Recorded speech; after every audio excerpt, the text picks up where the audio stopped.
There was an old short interview with Muhammad Ali, the great Muhammad Ali.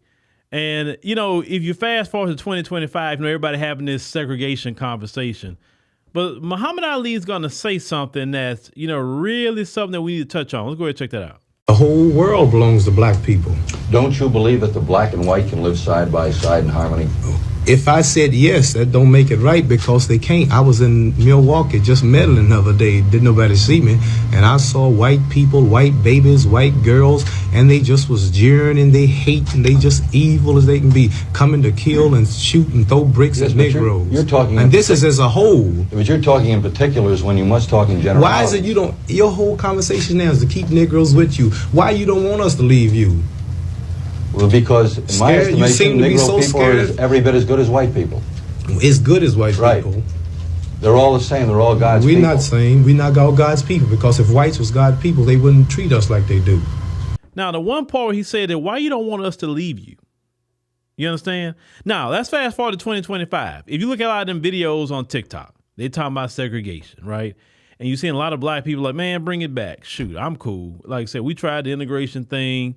And look what it got us. We lost more during integration than we had during segregation, right? So a lot of people been saying that. And the folks been taking a major issue with it because black folks have been saying that. And the realization for them, I think the psychological thing for them is to have so many black people that's wanting that. And the reason why they're wanting that is to remove ourselves from them and interacting with us in any way, shape, form, or fashion. That's really messing with them. Because at one point in time, black folks would have been crying and wanted to talk about we shall overcome and all this stuff. And now a lot of black folks say, nah, I'm cool. But when Muhammad Ali asked that question, and it's a good question, you say, why you don't want us to leave you? You understand what I'm saying? Look at how we treat it. We get around you. You don't treat us like human beings. We try to go do things in the bank. You sabotage us there. You sabotage in our businesses. You try to sabotage, trying to get home loans. You sabotage us in the area of our education. You try to sabotage our whole life, putting charges on us, criminal records, and all kind of things like that. That's why some people today would say, you know what, it's cool because clearly you don't want to be around me like that. And that's okay if you don't want to be around me. Okay. Well, let's go over here. But see what they're not liking about that current conversation is they said, listen, it's not going to be like it was back in that day because see, back in the time of, segregation, they'll tell black folks, you can't come over here, but they can still come to black folks area. With the new black folks are saying, no. If we're going to go back to that, you can't come. Oh, no, because we're not going to allow you to come in. Just like, we don't belong in your area, right? And that's the part that a lot of people, at least in 2025, the folks are having a hard time hearing and a hard time accepting because they really don't like us rejecting them.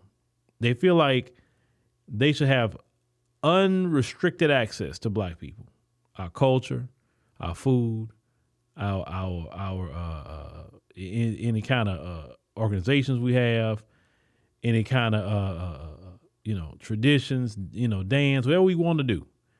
They feel like our music, they want to have unrestricted access to us, but they keep a restricted access to them. They don't let us into their country clubs where they doing business deals at. They don't let us in there, but they want access to all our stuff.